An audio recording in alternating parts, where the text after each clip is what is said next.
Okay. All right. So I'm very excited about this presentation. Like the research just kind of like came together and it like all fit. And I was like, this is miraculous. I hope it looks as good as it did in my head when I put it together.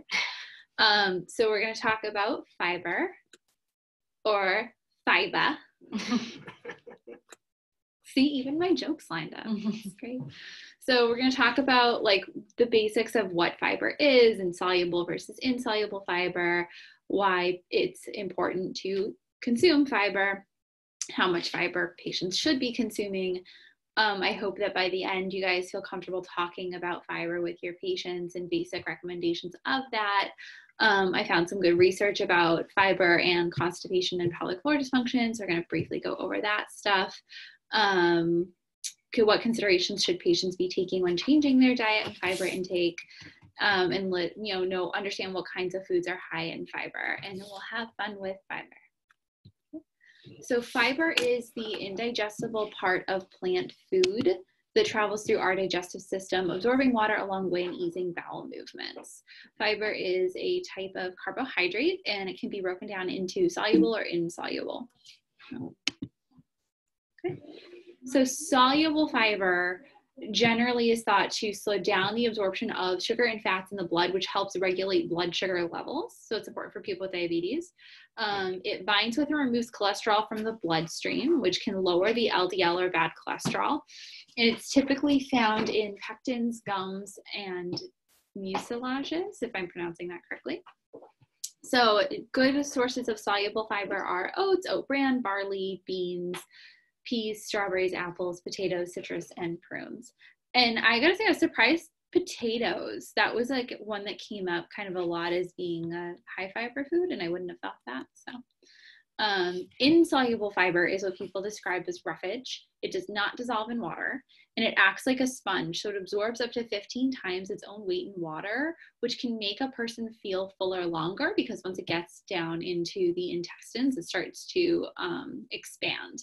So that creates that feeling of fullness, and that also attaches to waste in the body, which makes waste bulkier and easier to pass.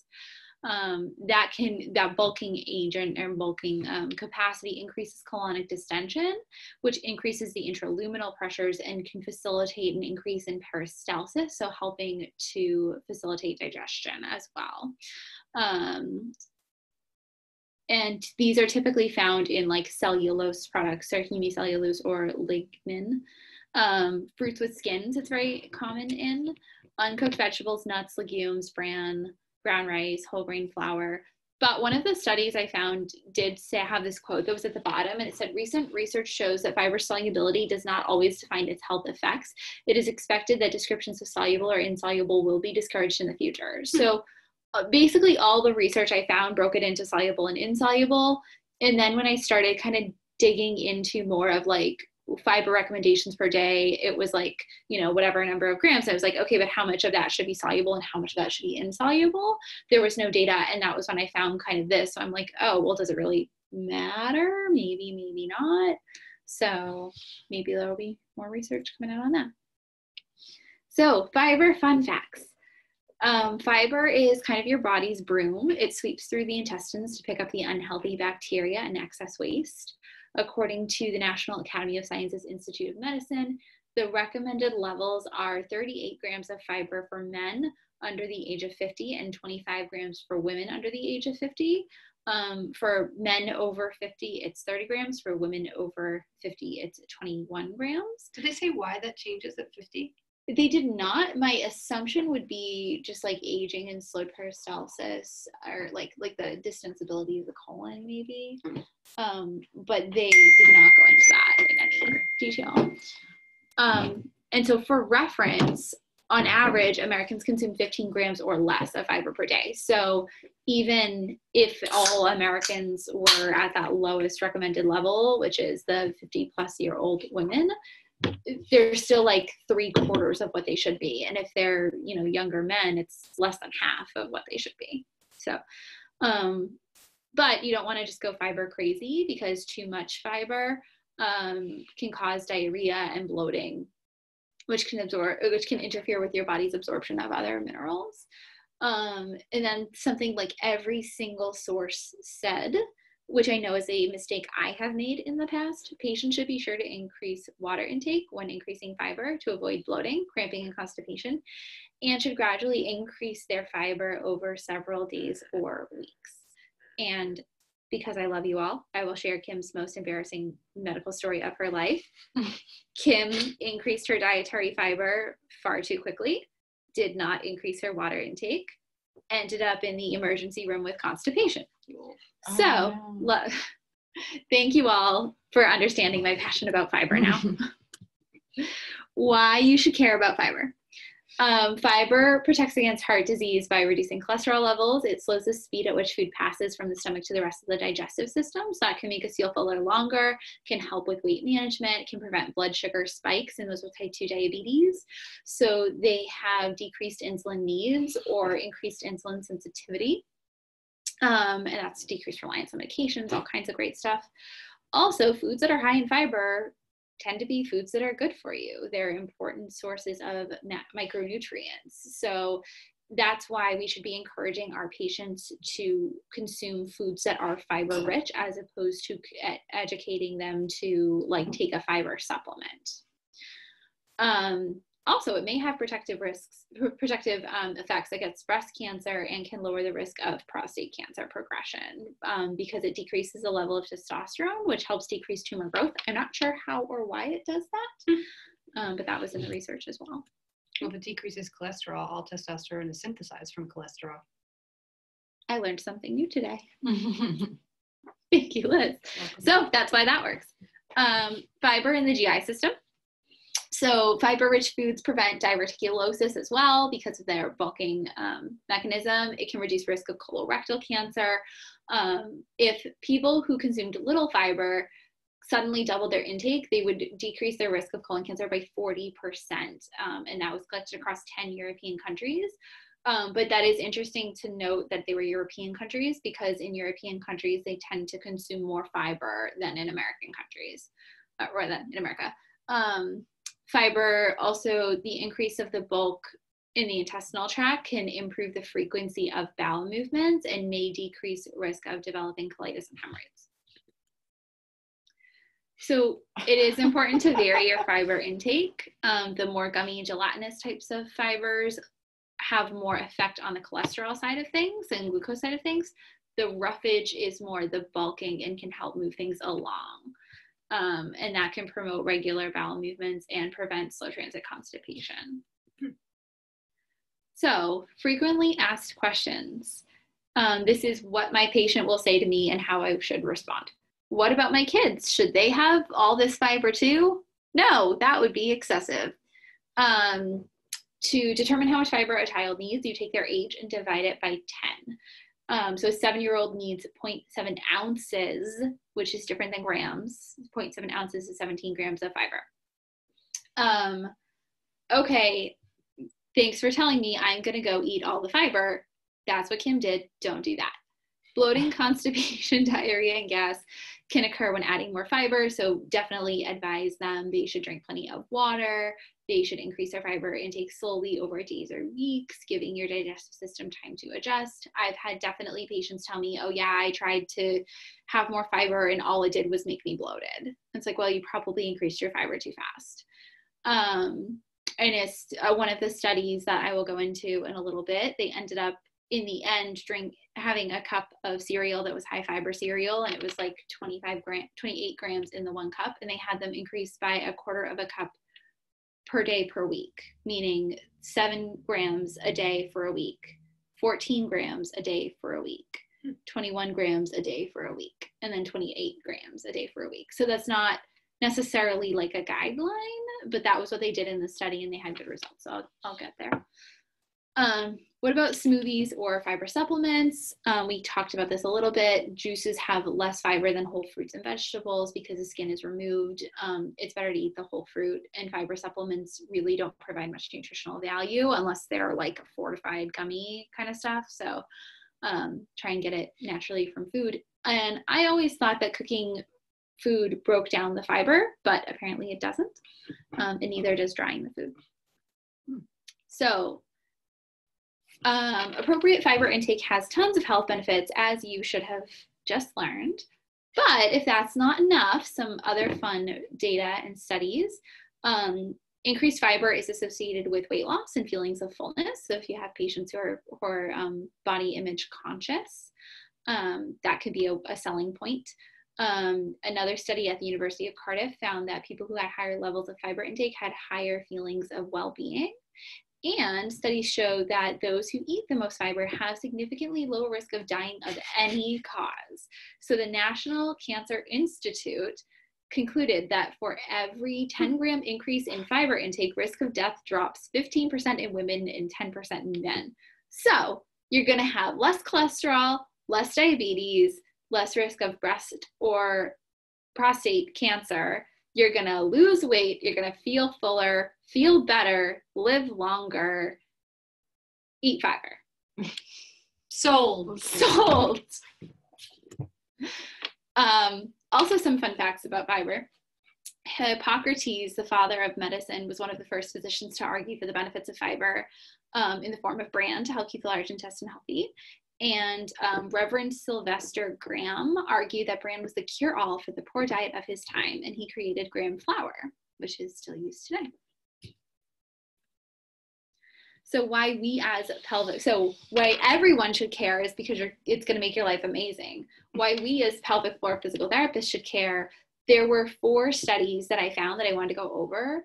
The third one on there, medical management of constipation, I think was fantastic for anyone like looking about bowel health. And I put it in the journal article folder, and I might do it for a journal club article if people have interest in that, but I'll kind of go over the relevant points of it, but I'll talk about it in a second. So that first study, soluble or insoluble fiber in IBS in primary care. They had 275 patients in a primary care setting who underwent 12 weeks of either 10 grams of psyllium, 10 grams of bran, so it's soluble fiber or insoluble fiber, or a rice flour placebo. Prior to the study, they were already consuming 27-ish grams per day, and this was in the Netherlands, so it's definitely more than the US average. And their outcome measure was the answer to the question, did you have adequate relief of IBS-related abdominal pain or discomfort in the past week?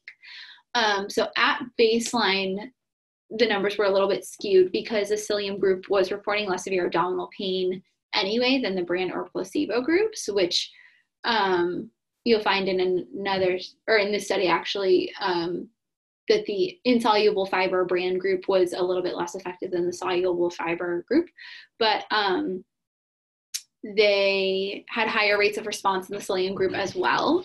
And there were no statistically significant differences at 3 months for either the psyllium group or the bran group. And the only group where the bran group, the only time frame where the bran group had more effect than placebo was at month 3, but it still was not a statistically significant difference. Okay. However, in the psyllium group, which is that soluble fiber, the reduction in severity of symptoms was higher than placebo. The bran didn't really do much. Psyllium resulted in a significantly greater proportion of patients reporting adequate relief of symptoms and a significant reduction in severity of IBS symptoms. And this is important because it was in a primary care setting. So these aren't people who like went to the doctor because they were having problems. These are people who just had a history of IBS and like had these symptoms. There were no differences in quality of life or abdominal pain. Water intake was relatively unchanged. Bran was kind of tough to tolerate. So the effect of dietary fiber on constipation, this was a meta-analysis. They looked at a bunch of studies, but there really wasn't a ton of data that they were able to conclude because the studies were so heterogeneous. 5 randomized control trials looked at stool frequency and found either a trend or a significant decrease in favor of the treatment group that was consuming fiber. And there were increased number of stools compared to the placebo groups in all 5 of those randomized control trials. 2 studies reported success in regards to stool consistency. And so they measured that as a percentage of the patient's stools which were hard.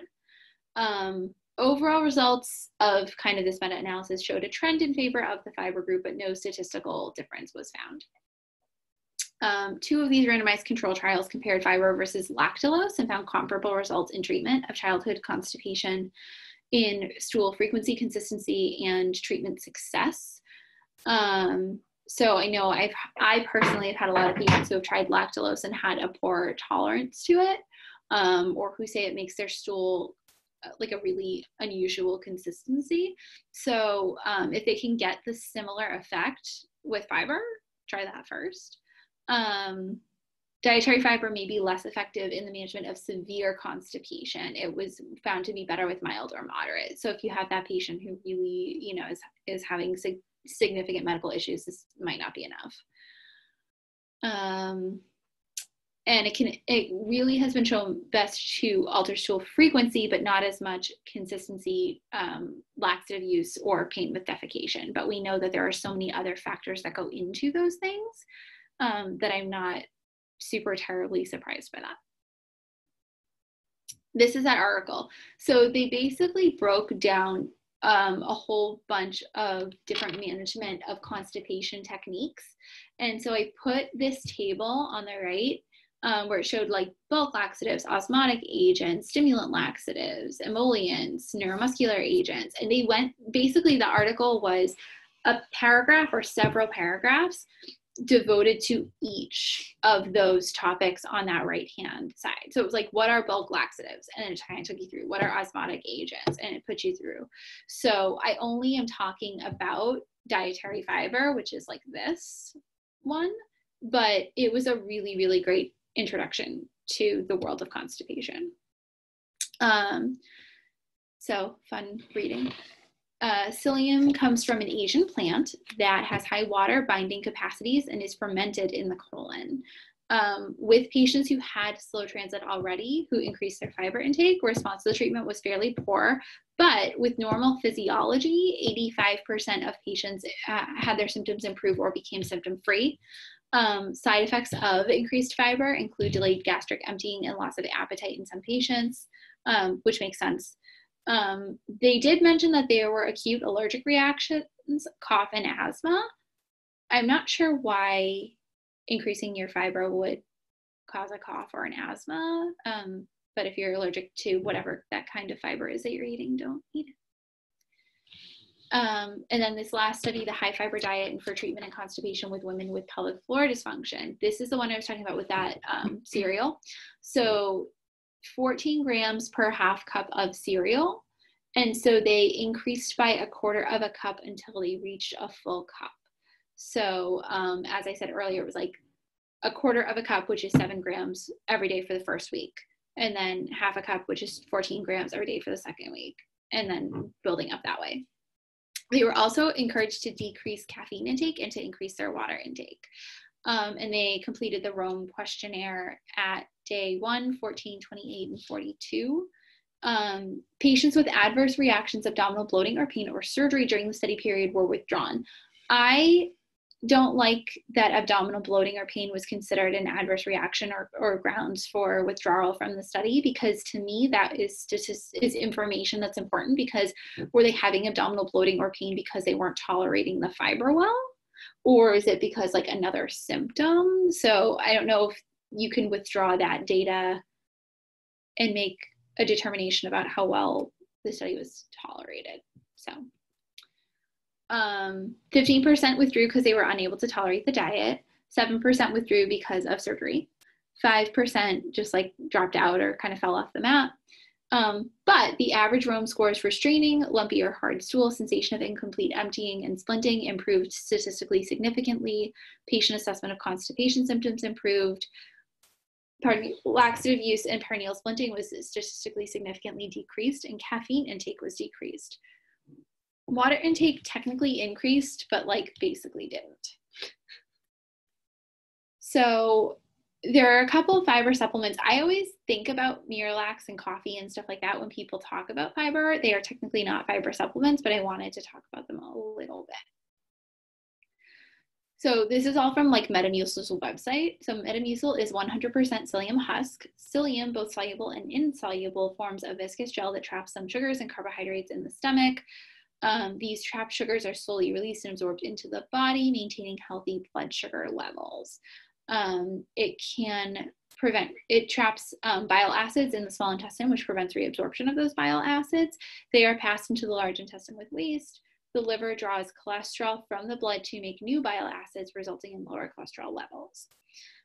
It maintains its gelled nature through the digestive tract and the large intestine. This results in the stool normalizing benefits.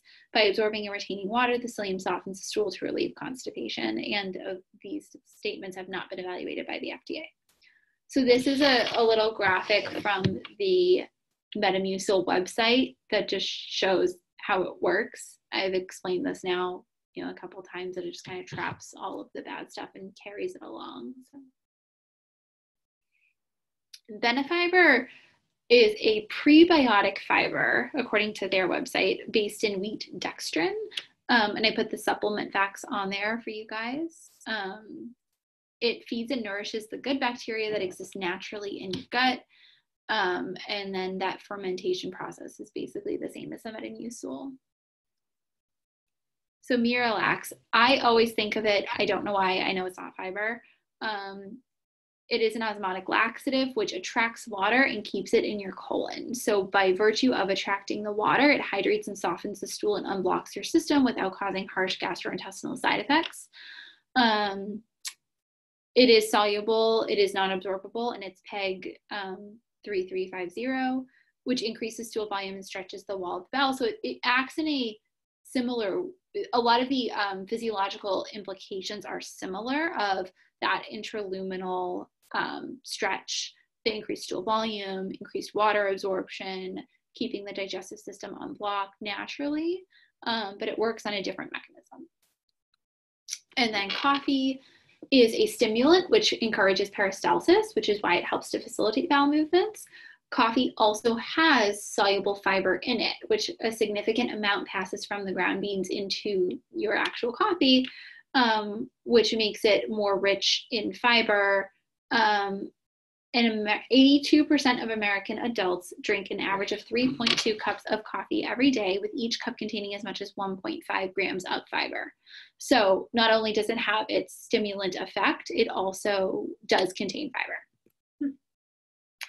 5 fast ways to 25 grams of fiber. Get those whole grains. Choose high fiber breakfast cereals. I thought that study, that last one I talked about, made me feel kind of better about fiber, because I was like, oh, I can have a cup of cereal in the morning and get my way to. It's all brand. Yeah. And that's, less well tolerated for sure. But it was kind of one of those like, oh, that's doable. Like I can do a cup of cereal in the morning. Eat beans a few times a week. Work in fruits and veggies whenever you can. And we all know kind of how to do that stuff. I included a list of high fiber foods, but I also made a handout and I put it on MedBridge, and I'll show you guys that in a sec. And I don't need to go through kind of what all these foods are. Also, I was putting my references on here for you guys, and I found this website called Cite This For Me, and it is a great website if you're doing references for something, because you type in the name of the article and it's like, did you need this one? And you're like, yes, I did. And it's like, okay, here's the reference for you, and it's all formatted, and I hate references. So